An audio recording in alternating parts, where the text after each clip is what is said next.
Meet Shido, the luckiest student to have ever lived. His entire life revolves around dating hot spirits, convincing them to fall in love with him, and expanding his harem with the most beautiful and loyal concubines you've ever seen.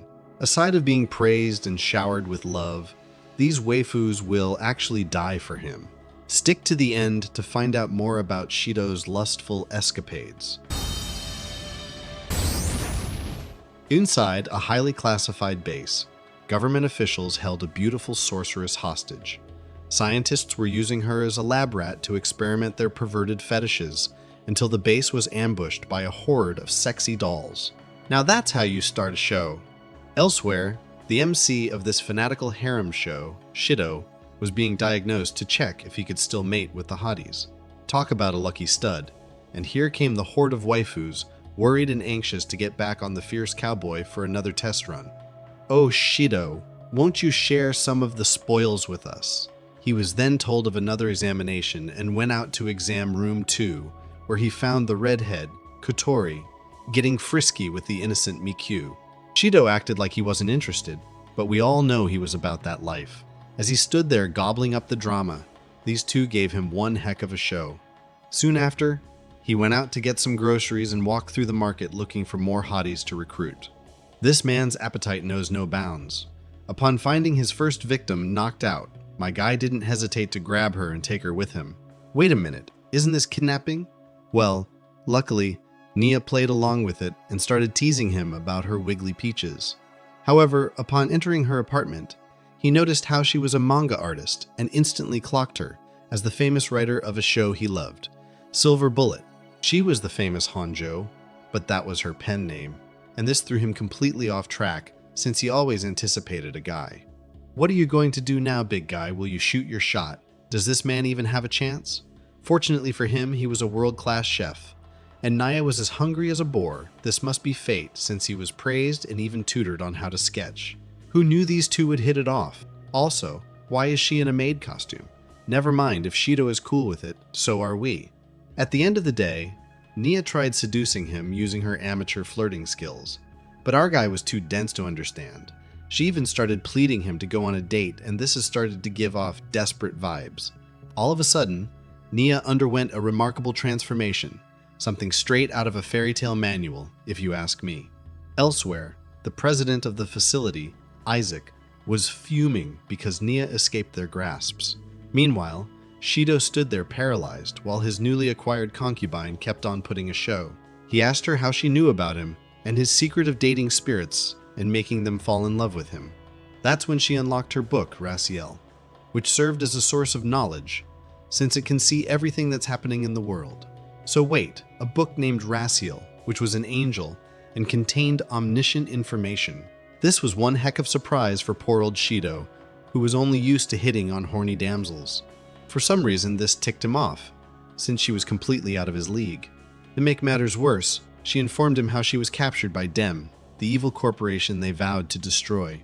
Just then, she wrote something in the book which coerced Shido to act like a savage. Hold up, are you telling me the book can command others to do its bidding as well? Forget about Goku and Saitama, Nia is the next superpower of anime. She was able to see anything and do whatever she wants. Who was able to stop her? Afterward, they set a date for next Saturday and Nia was excited to give it a shot. Shido was being guided by his waifu gang who wanted to make sure the date went by splendidly. After all, if Nia joined their group, they would be unstoppable. This wasn't a simple date, it was a crucial world matter. The date hadn't even started, and Nia figured out that he was taking advice from the gang. God damn, this is one scary lady. She kept on dragging him around and collecting mangas. This is not how he expected the date to go. Then again, she has to remain up to date.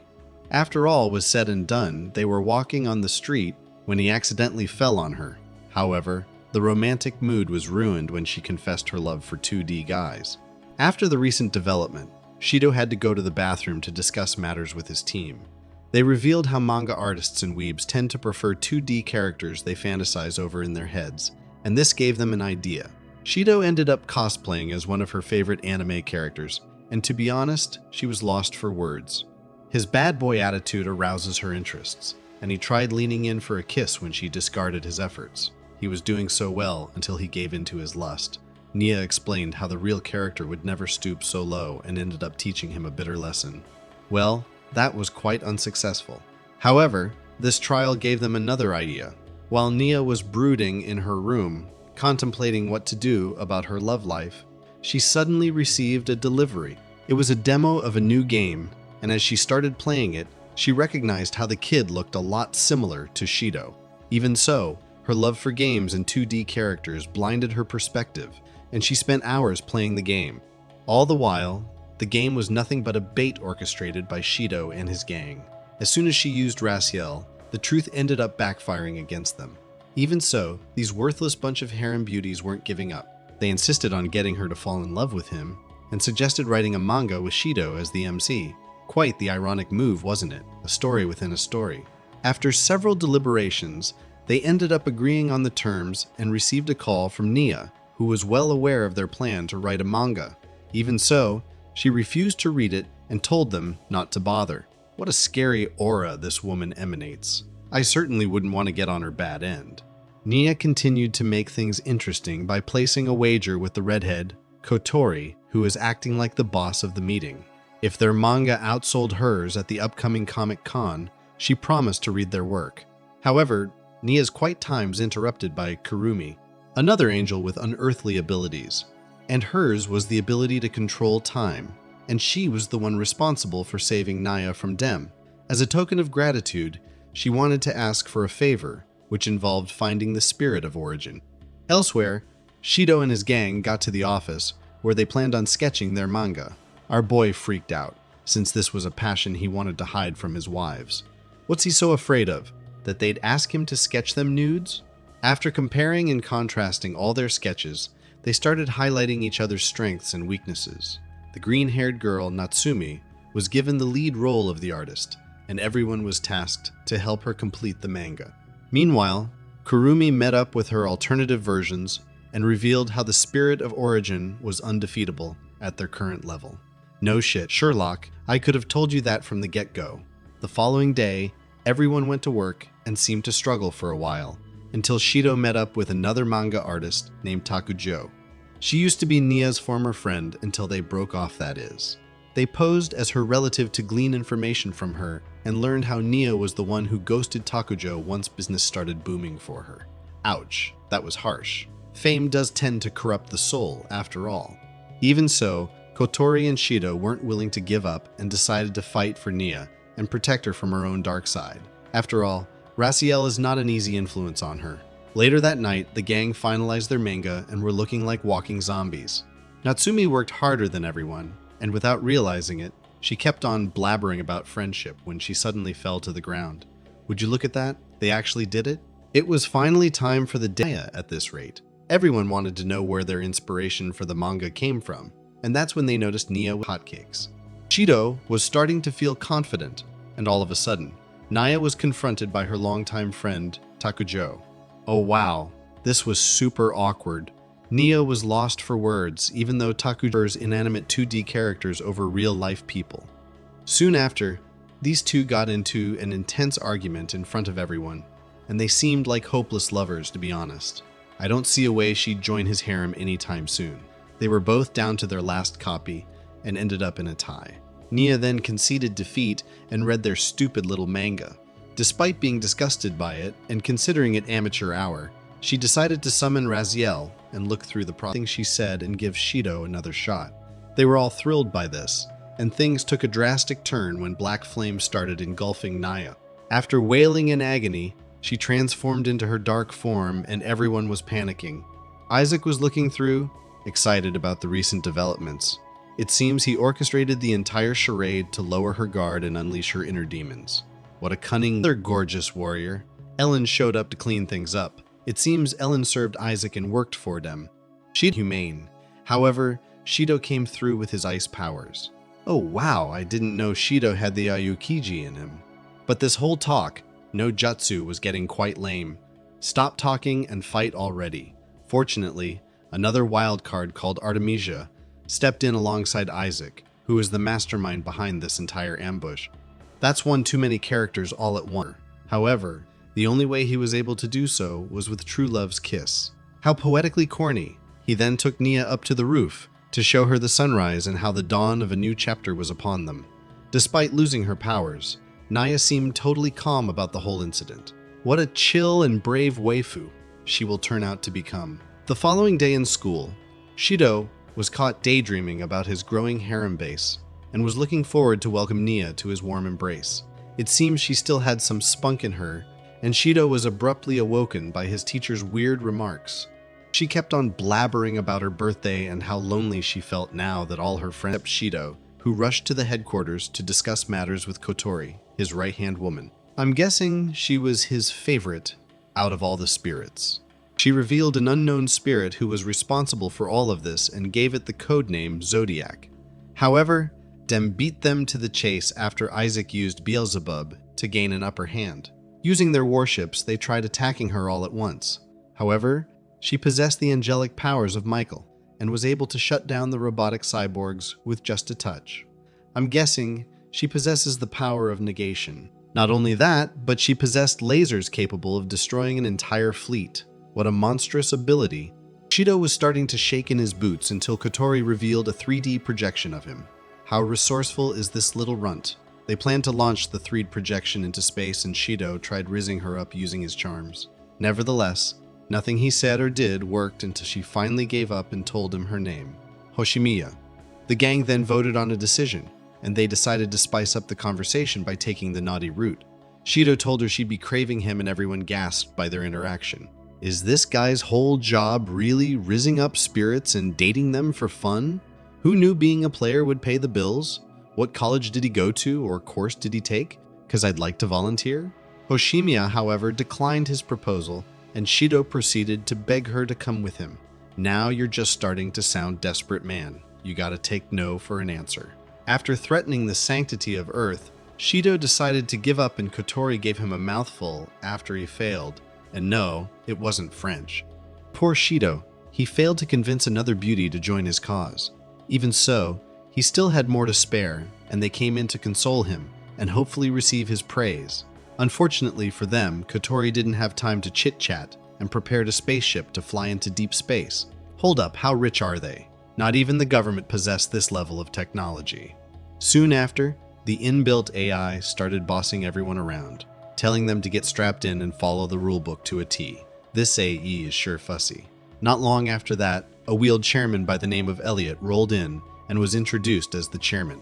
He continued to praise Shido, but was interrupted by Nia, who gave him a mean attitude since she looked him up before and found that he was one of the founding members of Deem.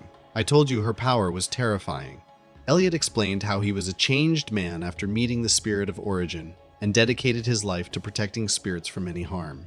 He also confessed his love towards the spirit of origin, and this was starting to sound weird. Just then, their ship was under attack, and it was none other than Isaac and Dem. Things are starting to get exciting up in here. As the gang was running for their lives, they ran into the big bad wolf and his demonic grimoire, which sucked them into another dimension. Upon waking up from his nap, Shido found himself in a pig costume, out in the middle of nowhere, being chased by a silly cartoonish wolf.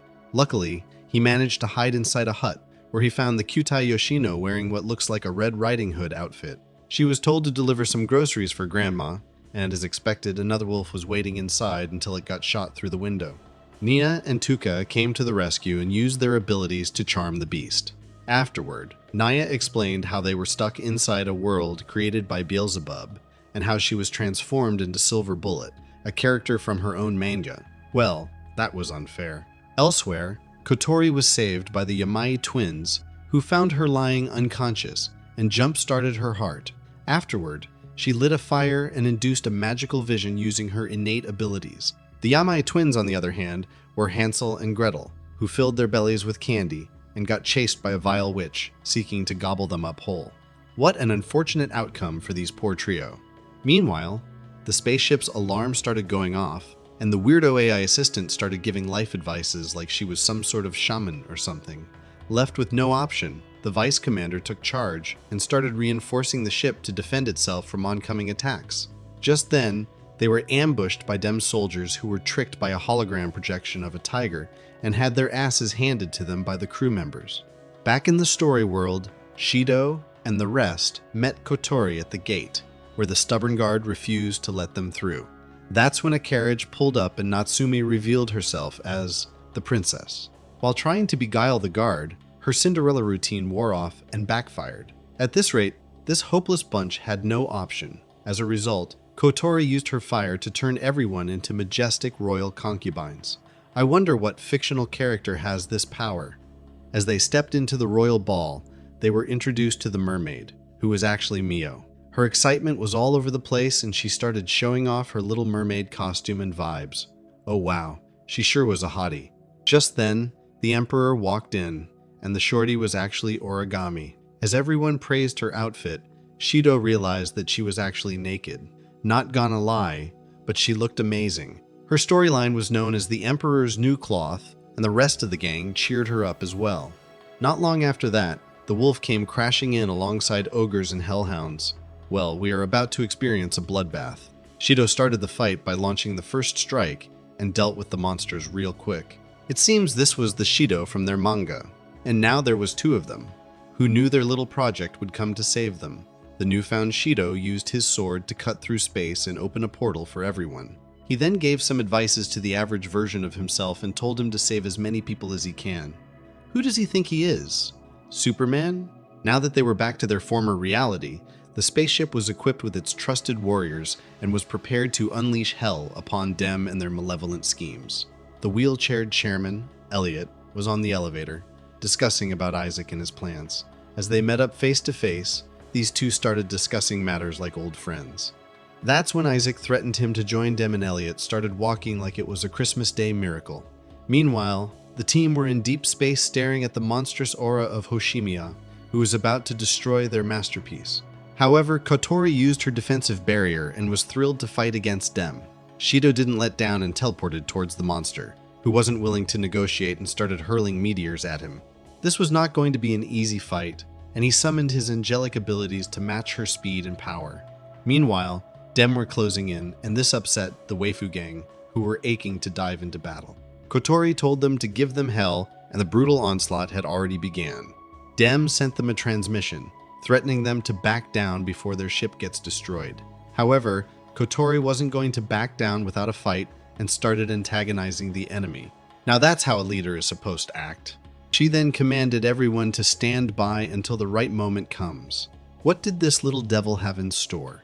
Meanwhile, Shido was putting up a decent fight until Artemisia came to thwart his plans, but in an exciting turn of events, Origami joined the battlefield, and this was started to sound like a serious war zone. Tuka came to his aid, and the Star Wars was underway in deep space.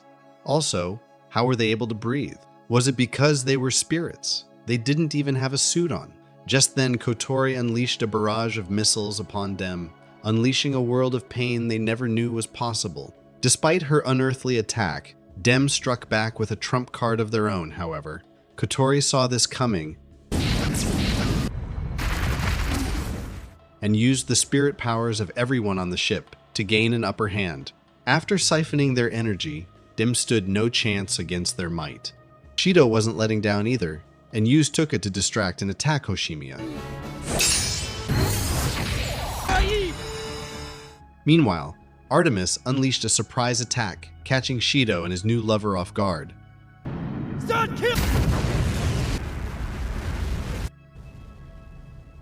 We were then flashed back into Hoshimiya's past, but it was abruptly interrupted when Shido's waifu came to welcome him back. Out of nowhere, Hoshimiya teleported behind him, and her whole demeanor changed.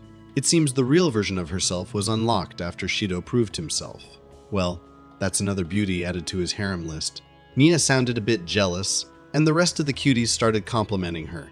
But as always, Kotori took charge and started bossing him around.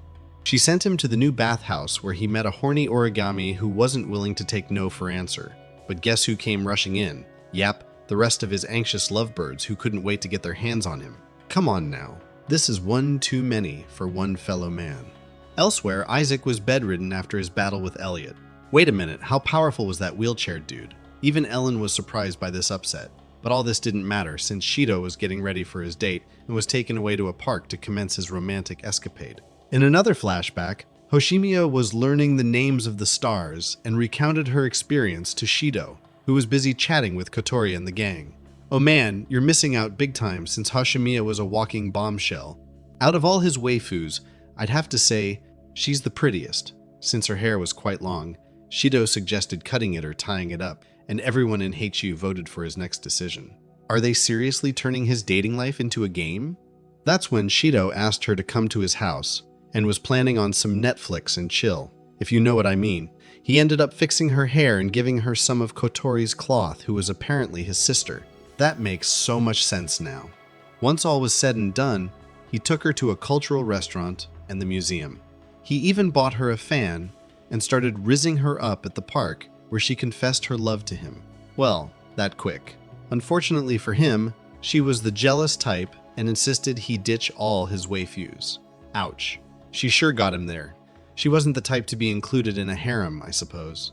After leaving him high and dry, Shido went back home feeling flustered, and that's when Kotori lashed out at him. Even in school, no one recognized him, and I'm guessing Hoshimiya had a hand in all of this.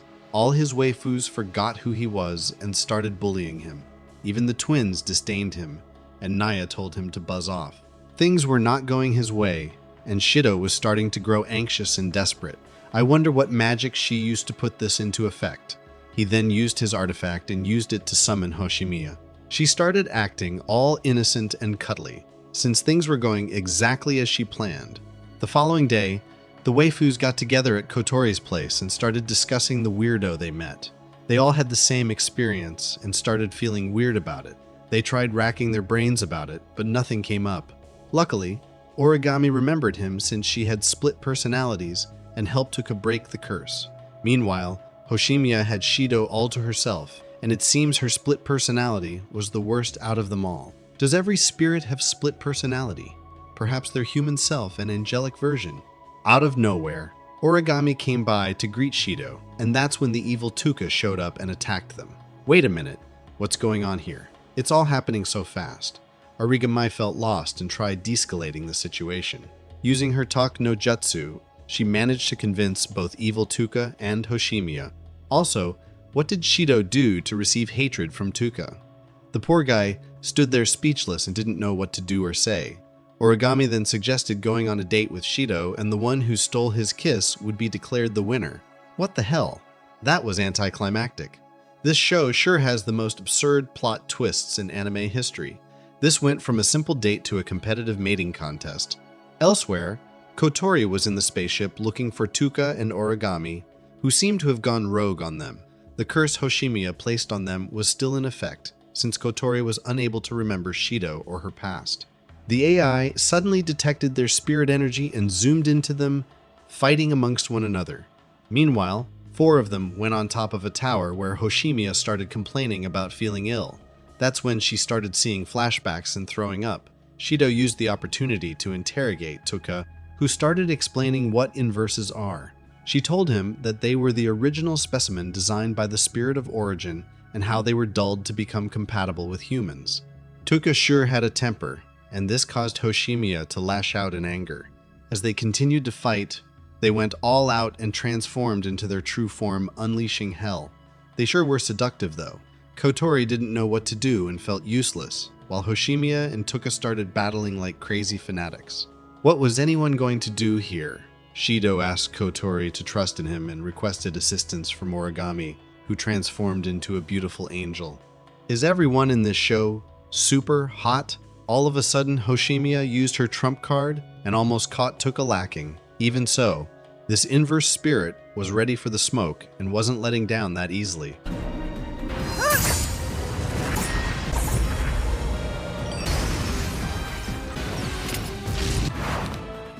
That's when Shido grabbed Hoshimiya and tried talking some sense to her. Origami, on the other hand, was keeping Tuka busy. Even so, Hoshimiya wasn't about to sit back and watch. Shido was growing restless and started begging his former waifus to trust him.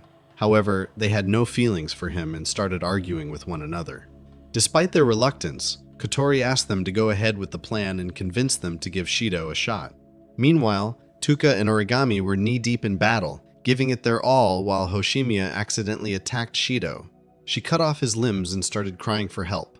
That's when she almost inverted into her dark form. Had it not been for Shido granting his forgiveness and warmly embracing her, This show is worse than Naruto's famous speeches. You should resolve things through violence, not through corny conversations. Fortunately, Shido ended up kissing her and provoking the envy of Tuka. As she was about to strike him down, she changed her mind and decided to give him a kiss. She suddenly fell unconscious and Shido felt a sigh of relief. Later that night, he and Hoshimiya were gazing upon the stars while she started narrating her past to him. Is she his new favorite? And here I thought he was going to choose Nia. The following day, while heading to class, he ran into his ex, Kurumi. She started acting smug and tried teasing him. She then proceeded to threaten the rest of his waifus, claiming her angel was the strongest one of them all. I wonder what ability she possesses. Shido took her out of the class and insisted she hand over her powers to him. Surprisingly, Kurumi agreed, under one condition, of course. The scene suddenly shifted to Isaac informing his lackeys of their failure to capitalize on the opportunity given to them. It seems Dem was losing the battle, but that's when Isaac revealed his trump card to win the war. How many tricks did this sleazebag have up his sleeves, I wonder?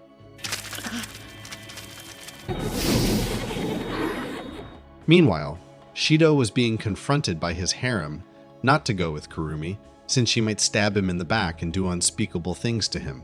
Deep down, I think that's what he secretly craves. Shido has always struck me as the masochistic type.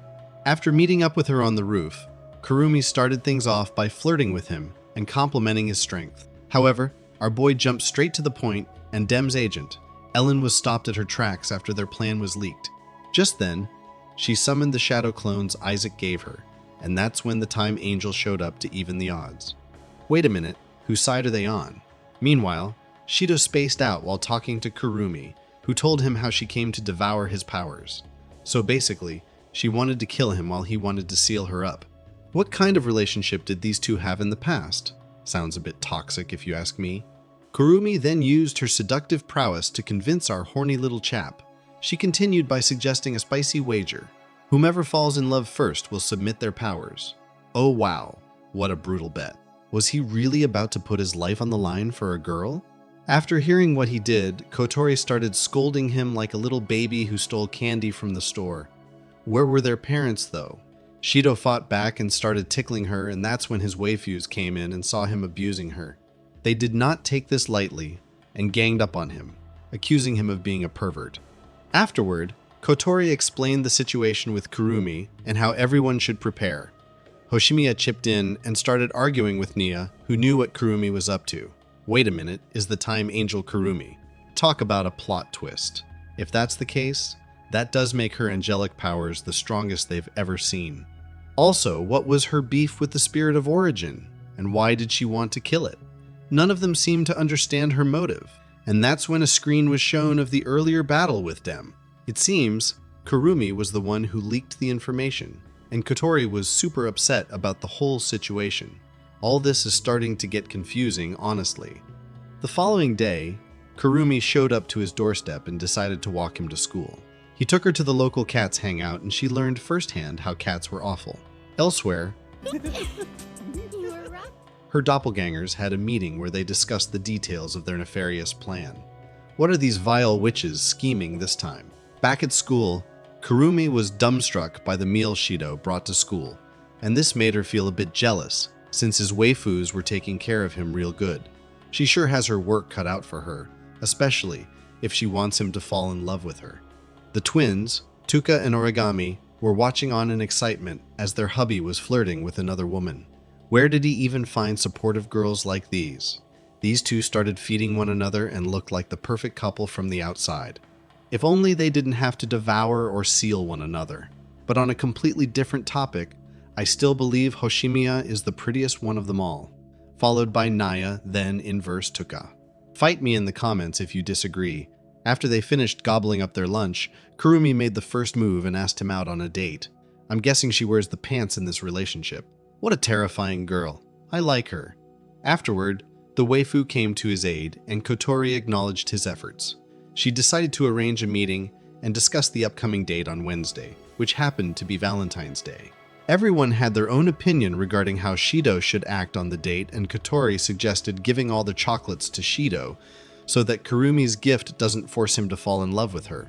Not a bad plan at all.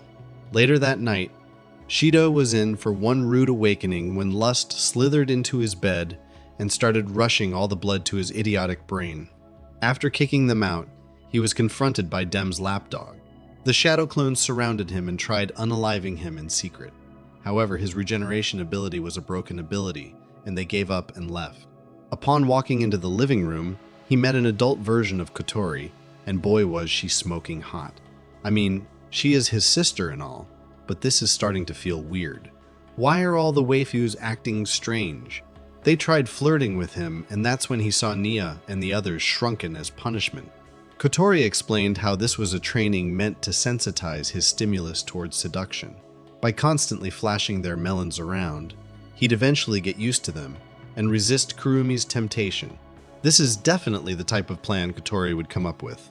Afterward, they went to the kitchen to cook something delicious for him, in hopes of also training him to resist her cooking. These gulls must really love Shido, since they are going through all of this for his sake. I hope he understands how hard they have been working. Each person had their own technique of swaying Shido's heart and decided to go all out in hopes of becoming his favorite. All of a sudden, they started arguing amongst one another and what was best for Shido's health. They huddled up and started talking about their love life and how it felt.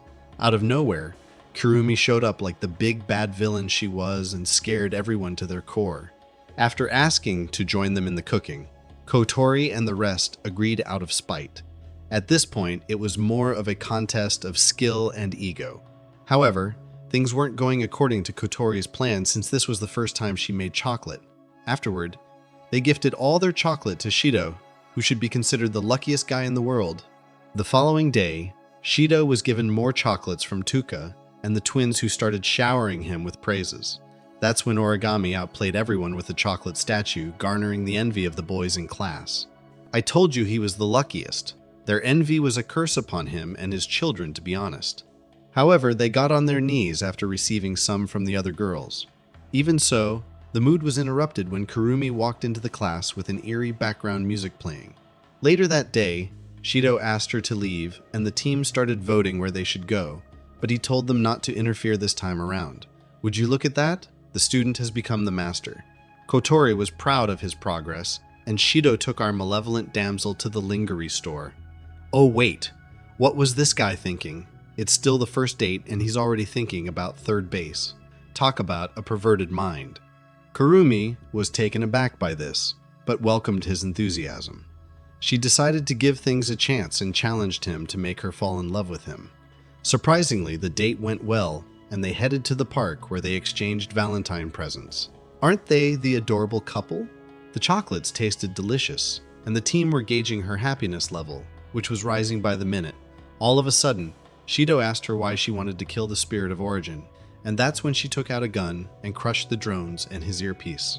For the first time in a while, they were truly alone. After taking him to an abandoned warehouse, she shot herself and teleported them to a distant past where she saved a kitten. It seems she was an ordinary girl, living a normal life with a casual friend. Everything was going by smoothly until a frigid ice monster attacked. Fortunately, it was destroyed by another spirit, and she introduced herself to Kurumi as a hero of justice. Afterward, she took her to the roof and asked Kurumi if she wanted powers to save the world. And that, ladies and gentlemen, is when Kurumi transformed into a spirit. She was able to access unearthly powers, and the two went on a mission to destroy evil spirits. One at a time, they got rid of the nuisances without fail. Using her time magic, Kurumi was unstoppable. Heal and hatch. She was a student by day, chilling with her friends and making lame excuses to ditch them like she was Hannah Montana. And she was also a vigilante by night, getting rid of the scum that roamed the earth. However, one fateful day, she saw the real truth of her so-called ally, who was actually consuming the spirits Kurumi killed off. Not only that, but the last spirit she killed was her best friend. Well, that was unexpected. After seeing the truth, Shido was shocked to the core. Despite seeing how horrible the spirit of origin was, he was still reluctant to help Kurumi kill her. Even so, she vowed to end the diabolical monster and asked Shido to help her erase the horrible past. Did she really plan to go back in time and rewrite things? In hopes of convincing Shido, she started undressing and convincing him to sleep with her. However, their wholesome reunion was interrupted by the shadow clones from Dem, who tried ambushing them and learned the bitter price of time magic. God damn, Kurumi sure is overpowered.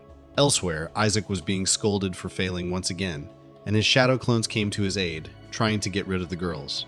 Well, it seems his plan for world domination wasn't going to happen anytime soon. Meanwhile, Shido was nursing Kurumi back to health when her other half walked in explaining what happened. She told him how he had already died and didn't make a lot of sense, actually, until we saw a flashback of the time they met on the roof. It seems that Artemis caught Shido lacking and inflicted a fatal wound on him. The waifus who were eavesdropping stepped in and started defending his honor, and a fierce battle was underway. Megatron!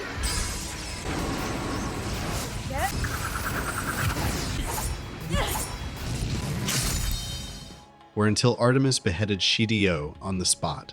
Kurumi managed to teleport herself away and discuss matters with her other self. All the while, carnage was ensuing since most of the waifus experienced an inverse due to Shido's death. Hold up, Kurumi's time magic didn't work on Shido. What the hell is happening here? In a desperate attempt, Kurumi stole a kiss and realized a change in her powers.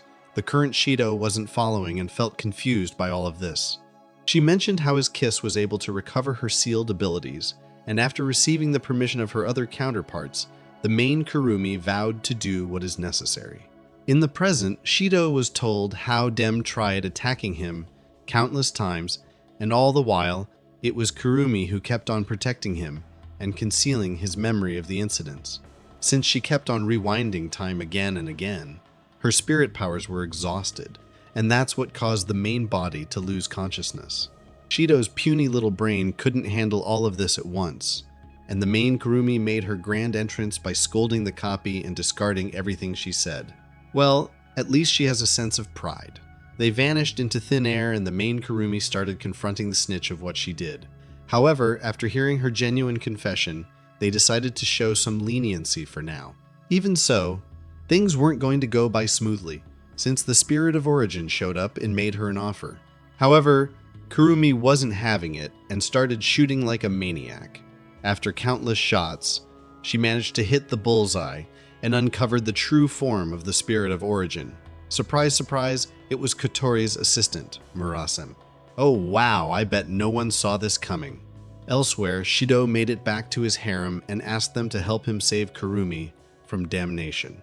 That's what you call an exciting cliffhanger.